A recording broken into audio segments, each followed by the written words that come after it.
இன்றைய தினம் சென்னை மாநகராட்சி அலுவலர்களின் ஒரு அராஜக போக்கை கண்டித்து நாங்களாம் இங்கே கூடியிருக்கோம்.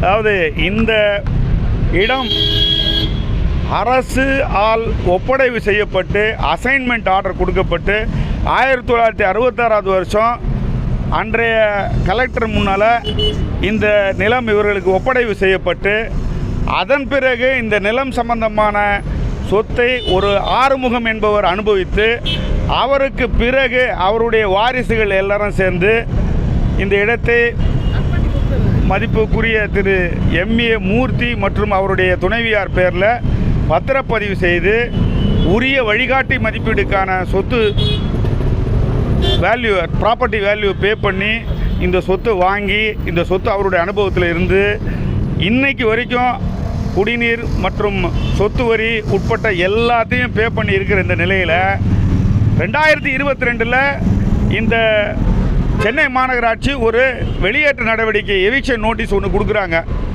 இந்த சொத்து அவங்களுடைய சொத்துன்னு அதுக்கு உரிய ஆதாரமான ஆவணங்களோ அதுக்குரிய எந்த ஒரு பேப்பரும் இல்லாமல் வெறுமனே ஒரு வெளியேற்ற நடவடிக்கை பண்ணுறாங்க. இந்த இடம் மாநகராட்சிக்கு சொந்தமானதுன்னு சொல்கிறாங்க. ஆனால் நிலம் 1966 வருஷமே ஒப்படைவு செய்யப்பட்டு விட்டது.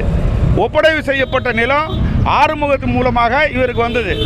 வெறும் அரசியல் காழ்ப்புணர்ச்சிக்காக அரசியல் எதிர்ப்புக்காக இது போல் செய்கிறாங்க. இந்த சொத்தின் உரிமையாளர் திரு எம்ஏ மூர்த்தி என்பவர் சென்னை மாநகராட்சி 174வது வட்ட வார்டில் முன்னாள் கவுன்சிலராக இருந்தவர். அவர் மேலே அவருடைய அரசியல் வளர்ச்சியை தடுக்கிறதுக்காக தேவையில்லாத சில குற்றச்சாட்டுகள் இந்த மாதிரி அவர் இந்த சொத்தை வச்சிருக்கிறாரு, இது அரசாங்கத்தோட சொத்துன்னு சொல்கிறாங்க. இந்த சொத்துக்குரிய அனைத்து ஆவணங்களும் இங்கே இருக்குது. இது 1966 வருஷம் நிலம் ஒப்படைவு செய்யப்பட்ட ஆவணம். இந்த ஆவணத்தின் அடிப்படையில் ஆறுமுகம் என்பவருக்கு கொடுக்கப்பட்டது. அதன் பிறகு அந்த ஆவணத்தை சார் பதிவகத்தில் உரிய பத்திரப்பதிவு செஞ்சு அதுக்குரிய சொத்து வேல்யூ ப்ராப்பர்ட்டி வேல்யூ எல்லாத்தையும் போட்டு வழிகாட்டி மதிப்பீட்டின்படி பணம் செலுத்தப்பட்டு இவருடைய அனுபவத்தில் இருந்து வருகிறது. இதற்கிடையில் இந்த சொத்து நோட்டீஸ் கொடுக்கப்பட்ட அந்த பீரியடில் ஏற்கனவே ஒரு வழக்கு தொடுக்கப்பட்டது. டிக்ளரேஷன் சூட்டு கூடுதல் சிட்டி சிவில் கோர்ட்டில் ஒரு வழக்கு தொடுக்கப்பட்டது.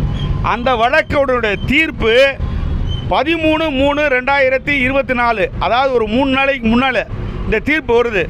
இந்த தீர்ப்பு நாங்கள் இதுக்கு முன்னாடி பேரண்ட் டாக்குமெண்ட் எதுவும் இல்லைன்னு சொல்லி அதனால் நாங்கள் இதை தள்ளுபடி செய்கிறோம்னு சொல்கிறாங்க. ஆனால் இந்த வழக்குக்கு சென்னை மாநகராட்சி சொல்லப்பட்ட அவங்களுக்கு இருக்கக்கூடிய டாக்குமெண்ட்டையோ அவங்க கையில் என்னென்ன டாக்குமெண்ட் இருக்குது அதை பற்றியோ எதுவுமே பேசலை. இது எங்களுக்கு இது திருப்பி அப்பீல் பண்ணுறதுக்கான அவகாசம் இன்னும் நிறைய இருக்குது. இந்த சூழ்நிலையில் திடீர்னு நேற்று 24 மணி நேரத்துக்குள்ளே இதை வெக்கேட் பண்ணோம், எங்களுக்கு உள்ள உடைமையெல்லாம் எடுத்து வெளியில் போடணும்னு சொல்கிறாங்க. இது ஒரு அராஜக போக்கு. இது மட்டும் இல்லை, மதிப்புக்குரிய துணை மேயர் ஏதோ ஒரு அனானிமஸ் லெட்டரு, ஆள் பேர் தெரியாத மணிகண்டன் யாரோ ஒருத்தர் ஒரு லெட்டர் கொடுத்தாருன்னு சொல்லி அந்த லெட்டரின் அடிப்படையில் இந்த நடவடிக்கையை துரிதமாக எடுக்கணும், இமிடியேட் ஆக்ஷன் எடுங்க அப்படின்னு சொல்கிறாரு. எந்தவித முகாந்திரமும் இல்லாமல் எந்த என்கொயரியும் கண்டக்ட் பண்ணாமல் இது சம்மந்தமான டாக்குமெண்ட்ஸ் என்ன ஏதுன்னு பார்க்காம அவங்க கையில் இருக்க டாக்குமெண்ட்டை எந்த கோர்ட்லேயும் அவங்க கொடுக்கல. எங்களுக்கு பிரைமா ஃபேசி கேஸ் இருக்குது. கண்டிப்பாக நாங்கள் நீதிமன்றத்தில் மேல்முறையீடு செய்வோம். மேல்முறையீடு செய்யக்கூடிய அவகாசம் இருக்கக்கூடிய இந்த நேரத்தில் எந்தவித ஒரு முன்னறிவிப்பும் இல்லாமல் திடீர்னு 24 மணி நேரம் டைம் கொடுக்குறோம், அதுக்குள்ளே இதை வெக்கேட் பண்ணணும்னு சொன்னால் இதுக்கு முழுக்க அரசியல் காழ்ப்புணர்ச்சி தான், வேறு எதுவுமே இல்லை. திரு மூர்த்தி அவர்கள் இந்த ஏரியாவில் எல்லாருக்கும் நல்லா தெரிஞ்சவர், ஏகப்பட்ட மக்கள் நல பணி செய்து கொண்டிருப்பவர், வளர்ந்து வரக்கூடிய ஒரு இளம் அரசியல் தலைவர். அவரை அவருடைய வளர்ச்சியை தடுக்கணும், அவர் எந்த விதத்திலையும் வளரக்கூடாதுன்றதுக்காக இந்த மாதிரி நடவடிக்கையை எதிர்கட்சி அப்படிங்கிறதுனால இது மாதிரி நடவடிக்கையை மேற்கொள்கிறாங்க. இது முழுக்க அரசியல் காழ்ப்புணர்ச்சினால் செய்யப்படக்கூடிய விஷயம். இதை நாங்கள் வன்மையாக எதிர்க்கிறோம்.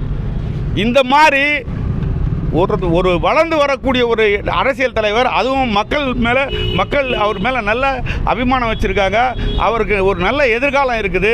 இதெல்லாம் தெரிஞ்சு இதை எப்படியா கர்டைல் பண்ணோம், இவரை வளர விடக்கூடாதுன்றதுக்காக செய்யக்கூடிய நடவடிக்கை இது. இதுக்கு ஒரு அரசியல் சாயம் கண்டிப்பாக இருக்குது. எல்லா துறையிலும், குறிப்பாக சென்னை மாநகராட்சி அலுவலர்கள் எல்லாம் இதுக்கு உறுதுணையாக இருக்கிறாங்க. ஒரு அட்மினிஸ்ட்ரேட்டிவ் ஆக்ஷன் எடுக்கும்போது அதுக்கு உரிய ஆப்பர்ச்சுனிட்டி ஆஃப் ஹியரிங் கொடுக்கணும், அவங்களுக்கு உரிய கால அவகாசம் கொடுக்கணும். இது மாதிரி எதுவுமே கொடுக்காம அவங்களுடைய போக்குக்கு இதை செய்கிறாங்க. இதை நாங்கள் வழக்கறிஞர்கள் அனைவரும் இங்கே கூடியிருக்கிறோம். நாங்கள் எல்லாருமே வன்மையாக எதிர்க்கிறோம். இதை உடனடியாக தடுத்து நிறுத்தணும். இப்போ வழக்கில் இந்த சொத்தில் பாருங்கள், துணை மேயர் இமிடியேட்டாக ஆக்ஷன் எடுக்கணும்னு சொல்லி லெட்டர் போட்டிருக்காரு. இந்த லெட்டரை ஃபார்வர்ட் பண்ணியிருக்காரு. இப்படி ஒரு லெட்டரை கொடுக்க முடியுமா? இந்த லெட்டர் கொடுத்தவர் யார், இவருடைய செல்ஃபோன் நம்பர்னா, இவர் எங்கே இருக்கிறாரு, இவருடைய இருப்பிடம் எங்கே, இதெல்லாம் தேடி பார்த்தா இந்த மாதிரி ஒரு ஆளே இல்லை. இது முழுக்க யாரோ ஒருத்தர் ஆளுங்கட்சியில் இருக்கக்கூடியவர், பலம் பொருந்தியவர், பெரிய லெவலில் இருக்கக்கூடியவர் செய்யக்கூடிய செயல் இது மாதிரி செய்யலாமா? இதுக்கு உரிய ஆவணங்கள் எல்லாமே இருக்குது. எல்லாத்த விட ரொம்ப முக்கியமான விஷயம் என்னென்னா, இந்த சொத்து முழுக்க ரயத்வாரி பட்டா கொடுக்கப்பட்ட சொத்து, மனை பிரிவுன்னு சொல்கிற சொத்து. அந்த சொத்தை இவங்க கார்பரேஷனுக்கு சொந்தமானது, சர்க்கார் புறம்போக்குன்னு சொல்லி இப்போ சமீபத்தில் அதோடைய கிளாசிஃபிகேஷனை மாற்றிருக்காங்க. ஒரிஜினல் கிளாசிஃபிகேஷன் கோர்ட்லேயே அவங்க தாக்கல் பண்ணியிருக்காங்க. அந்த ஆவணம் 8 இருக்குது.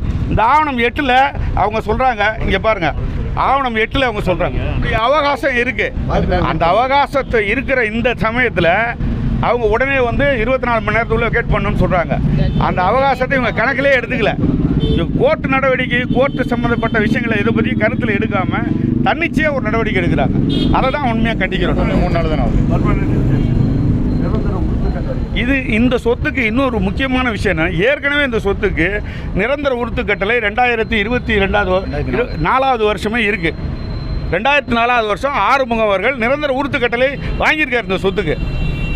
அந்த ஆவணத்தையும் நாங்கள் பத்திரப்பதிவு செய்யும் போது சேர்த்து அதோட கொடுத்துருக்கோம். அதெல்லாம் பத்திரப்பதிவு ஆவணத்தில் இருக்குது. இந்த நாங்கள் தொடுத்த வழக்கு 13/3/2024 அன்றைக்கி தான் உத்தரவு பிறப்பிச்சு, நேற்று நைட்டு 7 மணிக்கு தான் உத்தரவு வெளியே வந்திருக்கு. இந்த கால அவகாசம் கூட அவங்க யோசிக்கவே இல்லை. மேல்முறையீடு செய்வதற்கு உரிய கால அவகாசம் எங்களுக்கு இருக்குது. எங்ககிட்ட எல்லா ஆவணமும் இருக்குது. சார், நான் வழக்கறிஞர் ராஜசேகர், சென்னை உயர்நீதிமன்றத்தில் வழக்கறிஞராக இருக்கேன்.